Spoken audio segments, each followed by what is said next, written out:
Il est devenu une habitude pour les acteurs chargés de la promotion des filières dans le pôle de développement agricole 7 de se réunir pour examiner le plan de travail annuel harmonisé du pôle. S'alliant sur les principes de la gestion axée sur les résultats, ils se sont retrouvés les 11 et 12 janvier 2024 au siège de l'ATDA du pôle 7 pour évaluer la mise en œuvre du PTH au 31 décembre 2023, estimé à un taux de 58%.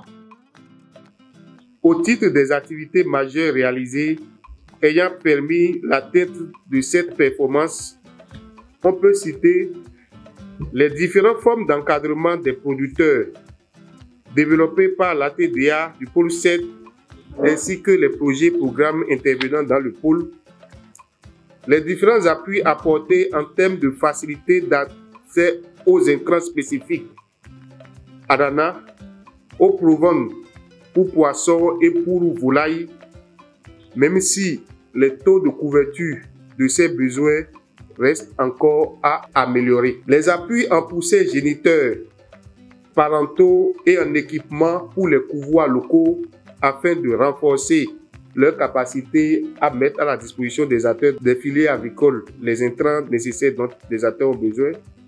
La construction d'infrastructures de commercialisation et de production dans différentes filières, si bien pour l'ananas que pour la filière volaille. L'étude de capacité de charge des plantes d'eau pour accélérer l'atteinte des objectifs de production de 20 000 tonnes de poissons de table.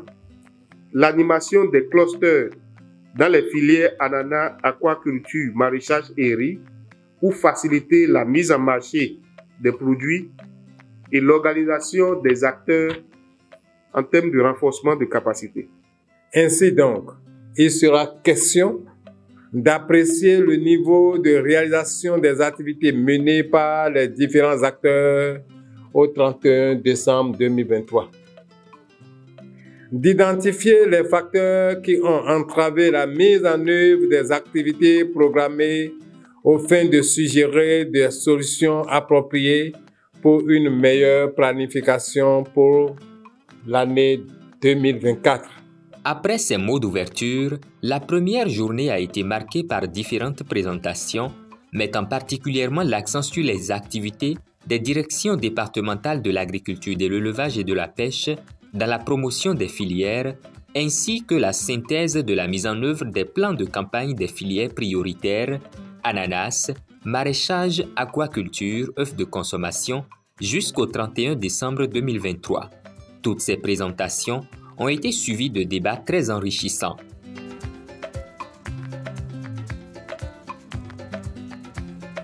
Le jour suivant, un panel de discussion sur l'agroécologie, philosophie, actions et résultats pour différentes filières prioritaires du PDA 7 a tenu en haleine les participants à cette revue. L'agroécologie, ce n'est pas du bricolage. C'est un travail qui se fait avec principe. Aujourd'hui, au niveau politique, on peut dire qu'on a une stratégie qui a été adoptée pour l'agroécologie au niveau national. Il y a un cadre national des acteurs de l'agroécologie qui est installé. Mais il reste la mise en œuvre des actions, il reste l'accompagnement. À la suite de ce panel, d'importantes recommandations ont été formulées. Les acteurs participant à cet exercice habituel de l'ATDA du pôle 7 n'en disent que du bien. Si ça se passe comme ça, on ne peut qu'avoir de meilleurs résultats. Les recommandations qui sont sorties de cette revue me paraissent également très pertinentes et j'espère qu'à la revue prochaine, on pourra les évaluer et qu'on verra que ces recommandations ont été vraiment prises en compte. Maintenir cette dynamique permettra de mener un combat ardu pour plus de résultats en 2024. Nous allons également, tel que j'ai dit tantôt, faire l'effort au cours de 2024, faire remonter un peu plus le niveau de performance que nous avons atteint cette année, qui est de 58%. Je caresse le vœu qu'à l'évaluation en janvier 2025 de l'exercice 2024, là, que nous dépassons la barre de 80% du niveau de mise en œuvre des activités au niveau du PPH. Ce creuset n'est que l'expression de la volonté de ces acteurs en charge de la promotion des filières dans le pôle 7 qui couvre les départements de l'Atlantique, du littoral du Mono et de l'Ouémé, de contribuer significativement à la production agricole au Bénin.